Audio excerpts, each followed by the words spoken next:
ಇದು ಸಾಮಾನ್ಯವಾಗಿರ್ತಕ್ಕಂಥ ವೇದಿಕೆ ಅಲ್ಲ. ಹೀಗಾಗಿ ಇಂಥ ವೇದಿಕೆ ಮೇಲೆ ತಾವೆಲ್ಲರೂ ಕೂಡ ಸಾವಿರಾರು ಸಂಖ್ಯೆಯಲ್ಲಿ ಸೇರಿ ಇವತ್ತು ಈ ಕಾರ್ಯಕ್ರಮಕ್ಕೆ ಬಂದಿದ್ದೀರಿ. ಇದು ನವೆಂಬರ್ ತಿಂಗಳು, ಇದು ರಾಜ್ಯೋತ್ಸವದ ತಿಂಗಳು. ನಾನು ಹೆಣ್ತಿ ಅವ್ರ ಮನೇನು ಸೋಲಾಪುರಮ್ಮ, ಕಲಬುರಗಿನ. ನನಗೂ ಹೆಣ್ಣು ಕುಳ್ಳಿಲಿ 25 ವರ್ಷದಿಂದ ಯಾರು ಅದೇನೋ ಡ್ರೈವರಿ ಮಾಡ್ತದಂತ, ಎಲ್ಲಿ ಬೀಳ್ತದೋ ಎಲ್ಲಿ ಹೇಳ್ತದೋ, 90 ಹೊಡ್ಯಂಗದ, ಅಲ್ಲಿ ಬಿದ್ದು ಸಾಯಂಗದ, ನನ್ನ ಮಕ್ಕಳು ಕೊಡಲ್ಲ, ನನ್ನ ಮಕ್ಕಳು ಕೊಡಲ್ಲ, ಅವ್ರು ಕೊಡಲ್ಲ. ಕೊನೆಗೆ ಸೋಲಾಪುರ ಬಲ್ಲಿ ಬಡು ಹೆಣ್ಮಗಳು ಹಂಗೆ ಹಿಂಗೆ ಮಾಡಿ ಇದ್ರೆ ಇರ್ಲಕ್ಕ ಸತ್ರ ಸಾಯ್ಲಕ್ಕಂತೂ ಕೊಟ್ರಿ. ಅವಾಗೇನು ನಾವೇನು ಲಾರಿ ಬಸ್ ಏನೂ ತೊಗೊಂಡು ಹೋಲಿಲ್ರಮ್ಮ, ರೊಕ್ಕನೇ ಇರಲಿಲ್ಲ, ಎಲ್ಲಿದ್ದು ಹೋಗಮ್ಮಂತೇಳಿ ಒಂದು 10-15 ಮಂದಿ ಹೆಣಕ್ಕೆ ಬಂದಂಗೆ ಬಂದರು. ಲಗ್ನೆಲ್ಲ ಮುಗೀತು. ಮುಗಿದ ಮೇಲೆ ಒಳ್ಕೋತ ಹೊಂಟಿದ್ರು ಅವರು ಆ ಮರಾಠಿ ಭಾಷೆದಾಗ. ಅಕ್ಕಡ್ಗ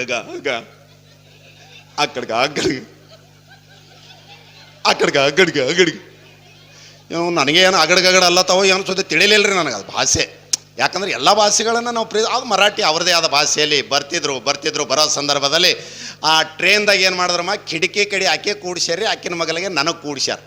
ನನಗೇನಂದ್ರು ಜರ ಸ್ವಲ್ಪ ದೂರ ಕುಂದ್ರೋ ಎಲ್ಲ ಮಂದಿರ ಹಂಗಾರ. ನನ್ನ ಹೇಳ್ತೇಳ ನಾ ಕುಂದ್ರೋದು ಹೆಂಗಾರೆ ಅಂತೇಳಿ ಕುಂತೆ. ಅರ್ಧ ಗಂಟೆ ಕುಂತೀವ್ರಿ. ಆಕೆ ನನಗೆ ಮಾತಾಡಲಾಗಳ, ನಾ ಆಕಿಗೆ ಮಾತಾಡಲಾಗಿದ್ದು. ಆಕೆಗೆ ಕನ್ನಡ ಬರಲ್ಲ, ನನಗೆ ಮರಾಠಿ ಬರಲ್ಲ. ಆಕೆಗೆ ನನ್ನ ಹೆಣ್ತಿಗೆ ನಾನೇ ಮಾತಾಡ್ಬಾರ್ದೇನಂತೇಳಿ ಆಕಿನ ಸಮೀಪ ಹೋಗಿ ಹಿಂಗೆ ತೊಡಿ ಮೇಲೆ ಕೈ ಇಟ್ಟೆ.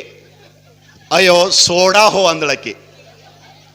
ಸೋಡಾ ಅಂದ್ರೆ ಇವ್ ನಾವು ಹೊಸ್ದಾಗ ಲಗ್ನ ಆಗ್ಯದ, ಸೋಡಾ ರೇ ಕುಡಿಯಲ್ಯಾಕ, 7 ಅಪ್ ಕುಡಿಯಲ್ಯಾಕ ಅಂತೇಳಿ ನಾನೇ ಸ್ಟೇಷನ್ದಾಗ ಇಳಿದು 2 ಸೋಡಾ ತಂದೆ. ಡೇಕೆ ನನಗೆ ಬರ್ತಿದ್ದಲ್ರಿ, ಡೇಕೆ ಅಂತೇಳಿ. ಇನ್ನೇನು ಕುಡಿತಿದ್ದಳು, ಇನ್ನೇನು ಸಿಕ್ತು ಸ್ವಾತಂತ್ರ್ಯ ಅಂತೇಳಿ ಹಿಂಗೆ ಭುಜದ ಮೇಲೆ ಕೈ ಹಾಕಬೇಕು ಅನ್ನಟಿಗೆನೆ ಮತ್ತೆ ಅಯ್ಯೋ ಸೋಡಾ ಹೋ ಅಂದಳು. ಮತ್ತೆ ನಿನ್ನ ಅವನಿಗೆ 2 ಸೋಡಾ ತಂದು ಕೊಟ್ಟೀನಿ. ಸೋಡಾ ಏನು ಹಿಂದಕ್ಕೇನೇನು ಕ್ವಾಟ್ರ್ ಗಿಟ್ರ್ ಕುಡಿತಿದ್ರೆ ಮನ್ಯಾಗ ಏನು ಮಾಡ್ತಿದ್ರಿ? ಅದು ಸೋಡಾ ಅಂದ್ರೆ ಮುಟ್ಟಬೇಡ, ದೂರ ಸರಿ ಅಂತ್ರಿ. ನಮಗೆ ಗೊತ್ತಾಗಲ್ಲಾಗ್ಯದ. ಮಾತು ಗೊತ್ತಾಗಬೇಕ್ರಿ. ಮಾತು ಗೊತ್ತಾಗಲಿಲ್ಲ ಅಂದ್ರೆ ಏಟ್ ಹೈರಾಣದ ಏನು ಸುದ್ದಿ. ಮೊದಲು ಮಾತು ತಿಳಿಬೇಕು ಮನುಷ್ಯನಿಗೆ. ನಮ್ಮ ಸೇಡಂ ತಾಲೂಕಿನಲ್ಲಿ ಅದು ಹೊಣ್ತು ನೋಡ್ರಿ, ಅದು ನಂದೊಂದು ಜರ ಹೇಳಂಥದ್ದು. ಅದು ನಾಯಿ ಅಂದ್ರೆ ಸುಮ್ ತಿಳಿದ್ರೆ ಏನ್ರಿ ಅಮ್ಮ ನೀವು? ಅಣ್ಣ ಬಸವಣ್ಣ ಈ ನಾಯಿ ಮೇಲೆ ಒಂದು ವಚನ ಬರ್ದಾರ್ರಿ. ಅವ್ವ ಏನು ಬರ್ದಾರಂದ್ರೆ, ಕಾಮವ ತೊರೆದಾತ, ಹೇಮವ ಜರೆದಾತ, ಭಾನುವಿನ ಉದಯಕ್ಕೆ ಒಳಗಾಗದ ಶರಣನು, ಆಳಗು ನಿಮ್ಮ ಮಾಡದೆ ನೆನೆಯುವ ಮನೆಯಲ್ಲಿ ಸ್ವಾನನಾಗಿಸು ಮಹಾದಾನಿ ಕೂಡಲ ಸಂಗಮ ದೇವಾ. ಏನು ಮುತ್ತಿನಂಥ ವಚನ ಯವ್ವ ತಾಯಂದ್ರೆ. ಏನು ಬರ್ದಾರಂದ್ರಿ, ಸಿಕ್ಕಾಪಟ್ಟಿ ಮತ್ತೊಬ್ರಿಗೆ ಮೋಸ ವಂಚನೆ ಮಾಡಿ ಅಂಥ ದುಡ್ಡು ಕಳಿಸಿದವ್ರ ಮನ್ಯಾಗ ನಮಗೆ ಏನೂ ಇಡೋದು ಬೇಕಾಗಿಲ್ಲ. ಅಂಥವ್ರ ಮನ್ಯಾಗ ನನಗೆ ಕಾಲಿಡೋದೂ ಅವಶ್ಯಕತೆ ಇಲ್ಲ. ಇದ್ದದ್ರಷ್ಟೇ ತೃಪ್ತಿಕರ ಜೀವನ ಮಾಡಿ ಬಂದು ಸ್ವಲ್ಪ ದುಡ್ಡದಲ್ಲಿ ದಾನ ಧರ್ಮ ಮಾಡಿ ಭಗವಂತನಿಗೆ ನಾಮಸ್ಮರಣೆ ಮಾಡಿ ಇದ್ದು ಸ್ವಲ್ಪ ದುಡ್ಡಿನಲ್ಲಿ ಹಂಚ್ಕೊಂಡು ತಿಂತಾರಲ್ಲ, ಅಂಥವ್ರ ಮನ್ಯಾಗ ನನಗೆ ನಾಯಿ ಆಗು ಹುಟ್ಟಿಸು ಅಂತಕ್ಕಂಥ ಮಾತನ್ನು ಬಸವಣ್ಣನ ಚಿಂತನೆ ಅಂತಂದರೆ ಆ ನಾಯಿ. ಇವೆಲ್ಲ ನಮ್ಮ ಕಡೆ ನಾಯಿ ಚಲೋ ಇರ್ತಾವ್ರವ. ನೀವು ಬೆಂಗಳೂರಿಗೆ ಹೋಗ್ರಿ. ಮೊನ್ನೆ ನಮ್ಮ ಸಾಹೇಬ್ರ ಮನೆಗೆ ಹೋಗಿದ್ದೆ ನಾ ಬೆಂಗಳೂರಾಗ. ಅವರು ಡೆನ್ಮಾರ್ಕ್ನಿಂದ ತಂದಾರಿ ಒಂದು ನಾಯಿ, ಡೆನ್ಮಾರ್ಕ್ನಿಂದ. ಅದು ಆ ದೇಶದಿಂದ ನಾಯಿ ತಂದಾರ್ರಿ. ನಾನು ನೋಡಿದೆ, ಭಾಳ ಚಂದಿತ್ತು.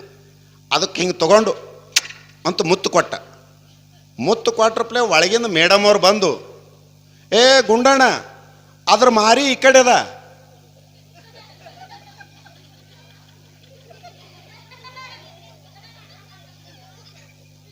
ಕಿಂತವು ಆ ದೇಶದ ನಾಯಿಗಳು. ಈ ಕರೋನಾಕ್ಕಿಂತ ಪೂರ್ವದಲ್ಲಿ ನಮ್ಮ ಮನ್ಯಾಗ ನಾಯಿ ಇತ್ತು ರೀ. ನಾನು ಮುದೋಳದಿಂದ ಒಂದು ನಾಯಿ ತಂದಿದ್ದ. ನಾ ಅದಕ್ಕೆ ದಿನ ಮೈ ತೊಳಿತಿದ್ರಿ, ದಿನ ನಾನೇ ತಾಡು ತಂದು ಇಡ್ತಿದ್ದ. ಒಂದೊಂದು ಸರ್ತಿ ನಾನು ಹೆಣ್ತಿನೂ ಇಡ್ತಿದ್ದಳು. ಮೈ ತೊಳಿತಿದ್ದೇವೆ, ಅದಕ್ಕೆ ಸಾಬೂನು ಹಚ್ತಿದ್ದೇವೆ, ಉಣಿಸ್ತಿದ್ದೇವೆ, ತಿನ್ನಿಸ್ತಿದ್ದೇವೆ. ಕೆಲವೊಂದು ಸಂದರ್ಭ ಮಕ್ಕೊಂಬತ್ತಿಗೆ ಮಂಚದ ಮೇಲೆ ನಮ್ಗೂಡ ಮಕ್ಕೊಂಡದ ನಾಯಿ. ಆ ನಾಯಿಗೆ ಅಂತೀನಿ ರೀ, ಆ ನಾಯಿಗೆ ತೊಗೊಂಡು ಮಕ್ಕೊಂಡ ಮ್ಯಾಗ ಒಂದು ಥೋಡೆ ದಿನ ಹೋದ ಮೇಲೆ ರೀ, ಅಂಥದೇ ಒಂದು ಪಾರ ಸರ್ಕಾರಿ ಶಾಲೆಗೆ ಹೋದಾಗ ಇಂಥ ಪುರಾಣ ಪ್ರವಚನ ಕೇಳಿ ಪಾರ ನಮ್ಮ ಮನೆಗೆ ಬಂದು ಏನಂತದ್ರಿ, ಅಂಕಲ್ ನೀವು ನಾಯಿಗೆ ಮೈ ತೊಳಿತೀರಲ್ರಿ? ಹಾಂ ಹೌದು ಮೈ ತೊಳಿತೀನಿ. ಊಟ ಮಾಡಿಸ್ತೀರಲ್ರಿ? ಮಾಡಿಸ್ತೀನಲ್ಲೇ ಸುಮ್ಕಂದ್ರೆ. ಅಂಕಲ್ ನಿಮ್ಗೂಡನೇ ಮಲಗಿಸ್ಕೋತೀರಲ್ರಿ? ಮಲಗಿಸ್ಕೋತೀನಲ್ಲೇ. ನೀವೇ ಅದಕ್ಕೆ ಚಲೋದು ಬ್ರೆಡ್ ಬಿಸ್ಕಿಟ್ ತಂದು ಹಾಕ್ತೀರಲ್ರಿ ಅಂಕಲ್? ಹೌದಲ್ಲೇ ಹಾಕ್ತೀನಿ. ನಮ್ಮ ನಾಯಿ ಅದನ್ನ ಹಾಕ್ತೀನಿ. ನಾ ಅಂದ, ಇಷ್ಟೆಲ್ಲ ಯಾಕೆ ಕೇಳಕತ್ತಿದಿ ಅಂತ ಪಾರಕ್ಕೆ ಕೇಳಿದ್ಮೇಲೆ ಅಂಥ ಹುಡುಗ ನಮಗೇನು ಉತ್ತರ ಕೊಡ್ತಾನಂದ್ರೆ, ತಾಯಿ ಅಂದರೆ ಏನು ಕೊಡ್ತದಂದ್ರೆ, ಇಷ್ಟೆಲ್ಲ ಯಾಕೆ ಕೇಳಕತ್ತೀನಂದ್ರೆ ಅಂಕಲ್, ಹೋದ ಜನ್ಮದಲ್ಲಿ ಯಾರು ತಾಯಿ ಸೇವೆ ಮಾಡಿಲ್ಲ ಈ ಜನ್ಮದಾಗ ನಾಯಿ ಸೇವೆ ಮಾಡ್ತಾರ್ರಿ ಅಂತ ಕಂತಪಾರ. ಅವಾಗ ನನಗೆ ಒಂದು ಜೋಡು ಮೆಟ್ಟು ತೊಗೊಂಡು ಹೊಡ್ಕೊಂಡಾಗ ಆಗಿಲ್ರಿ. ಆ ಕಾಲನಿನೇ ಬಿಟ್ಟನ. ಆ ನಾಯಿಗೆ ಹ್ಯಾಂಗೆ ತಂದಿನಿ ಹಂಗೆ ಧಾಡಿಸಿನ ಅದ್ರ ಪೂರ ರೀ. ಕುಂದ್ರಿ ಸರ್, ಇನ್ನೊಂದು ಜರ ಕುಂದ್ರಿ. ಅವು ಜೀನ್ಸ್ ಪ್ಯಾಂಟ್ ಉಡಿಸ್ರಮ್ಮ, ನಿಮಗೆ ಉಡಿಸ್ಲಿಕ್ಕೆ ನಮ್ದೇನು ಅಭ್ಯಂತರ ಇಲ್ಲ. ಜರ ಬಟನ್ ಲೂಸ್ ಇಡ್ರಿ. ಅವು ಏನಾಗ್ತವ ಕಿಡ್ನಿ ಮೇಲೆ ಎಫೆಕ್ಟ್ ಆಗತ್ತವ್ರಿ ಮಕ್ಕಳಿಗೆ. ಅವು ಪಾಪ ಏಕೆ ಸಂಡಾಸ್ ಬಂದ್ರಪ್ಲೇನೆ ಮಲಮೂತ್ರ ತಡೆಯೋದಾಗಲ್ಲ. ಅದು ಹೀಗಾಗಿ ಸ್ವಲ್ಪ ಎಫೆಕ್ಟಿವ್. ಜರ ಬಟನ್ ತಂದು ಲೂಸ್ ಮಾಡಿದ್ರಂದ್ರೆ ಮಕ್ಕಳಿಗೆ ಮೂತ್ರ ಏಕೆ ಸಂಡಾಸ್ ಮಾಡೋಕ್ಕೆ ಅನುಕೂಲ ಆಗ್ತದೆ. ನಮ್ಮ ಬೀಗರೊಬ್ಬರು ಬೆಂಗಳೂರಿನಿಂದ ಬರೋರಿದ್ರು. ಬೆಳಗನ ಏನು ತಿನ್ಸಾಳೋ ಏನಿಲ್ಲೋ, ಇದು ಯಾಕಂದ್ರೆ ವೈಜ್ಞಾನಿಕವಾದ ಮಾತಿರೋದು. ಬೆಳಗನ ತಿನ್ಸಾಡ್ರಿ, ಮನೆಯಿಂದ ಇನ್ನ ಆ ಟ್ರೇನ್ದಂದು ಹೊರಗೆ ಬಂದಿಲ್ಲ. ಮಮ್ಮಿ ಬಂತು, mummy mummy mummy mummy mummy speed. ಆ ಬಟನೇ ಬಿಚ್ಚಲಾಗ್ಯದ್ರಿ ಒಟ್ಟು. ಅದು ಬಟನ್ ಹಿಡಿಯಾರ್ದಾಗೆ ಒಳಗೆ ಹೋಯ್ತ್ರಿ ಒಟ್ಟು. ಯಾಕೆ ಸಣ್ಣ ಪಾರ 5-6 ವರ್ಷದ ಕೂಸು ಅದು ಮಗು. ಅದು ಏನು ಅದು ಬಟನ್ ಬಿಚ್ಚಲಾರ್ದಕ್ಕೆ ಅದು ಈ ಕಿಡ್ನಿ ಮೇಲೆ ಮುಂದೆ ಆಸ್ಪತ್ರೆ ತೋರಿಸೋ ಪರಿಸ್ಥಿತಿ ಬಂತು. ನಿಮಗೊಂದು ಮಾತು ಕೇಳ್ತೀನಿ, ಇಲ್ಲಿ ಎಲ್ಲ ಹುಡುಗರು ಜೀನ್ಸ್ ಪ್ಯಾಂಟ್ ಹಾಕೊಂಡು ಕುಂತೀರಪ್ಪಿ. ಅಲ್ಲೆಲ್ಲ ಕುಂತಾರೆ ನಮ್ಮ ಅಪ್ಪದೇರು, ಆ ಕಡೆ ನಮ್ಮ ಕಾಕಾದೇರು, ನಮ್ಮ ಅಣ್ಣದೇರು ಎಲ್ಲರೂ ದೋತ್ರ ಹಾಕೊಂಡು ಕುಂತಾರೆ. ಅವ್ರಿಗೆ ಒಬ್ಬರಿಗಾರೆ ಒಂದಿನಾರೇ ಕಿಡ್ನಿ ಫೇಲ್ ಆಗಿದೆ ಅಂತ ಕೇಳ್ರಿ, ಒಬ್ಬನಿಗಾರೆ ಏನರೇ ಸಮಸ್ಯೆ ಆಗಿದೆ ಅಂತ ಕೇಳ್ರಿ. ಆಗಿಲ್ಲ. ಯಾಕಾಗಿಲ್ಲ ಅಂದ್ರೆ ಅವ್ರು ದೋತ್ರ ಹಾಕೋತಾರ ಅವರು. ದೋತ್ರ ಏಟ್ ಹಾಕೋತೀವಿ ಅಷ್ಟು ಆರೋಗ್ಯವಂತರಾಗಿರ್ತೀವವ. ಅವು ಬೆಕ್ಕದೊಟ್ಟು ತಿನ್ನಲ್ಯಾಕ್ರಿ, ಮನ್ಯಾಗ ತಿನ್ನಲ್ಯಾಕ, ಮೆಣಸಿನಕಾಯಿ ತಿನ್ನಲ್ಯಾಕ, ಬೆಳ್ಳುಳ್ಳಿ ಖಾರ ತಿನ್ನಲ್ಯಾಕ, 8 ರೊಟ್ಟಿ ತಿನ್ನಲ್ಯಾಕ, ಚಜ್ಜದ ರೊಟ್ಟಿ ತಿನ್ನಲ್ಯಾಕ, ಚಜ್ಜಕ್ಕೆ ತಿನ್ನಲ್ಯಾಕ, ಬೆಕ್ಕದೊಟ್ಟು ತಿನ್ನಲ್ಯಾಕ್ರಿ. ಅವ್ರಿಗೆ ಏನೂ ತ್ರಾಸಾಗಲ್ಲ. ಚಂಬು ತಗೊಂಡು ಅಗಸಿ ಬಾಗಿಲಿಗೆ ಹೋಗೋದೇ ತಡ. ಕಚ್ಚಿ ಕೈ ಹಿಡಿದ್ರಂದ್ರೆ ಹೊಡೆದ್ರೆ ಟಮ್ಟಮೇನ ಹೊಗೆ ಬಿದ್ದಂಗೆ ಬೀಳ್ತದೆ ಮಗಂದವು. ಅವು ಹಂದಿ ಎಲ್ಲಿರ್ತಾವ.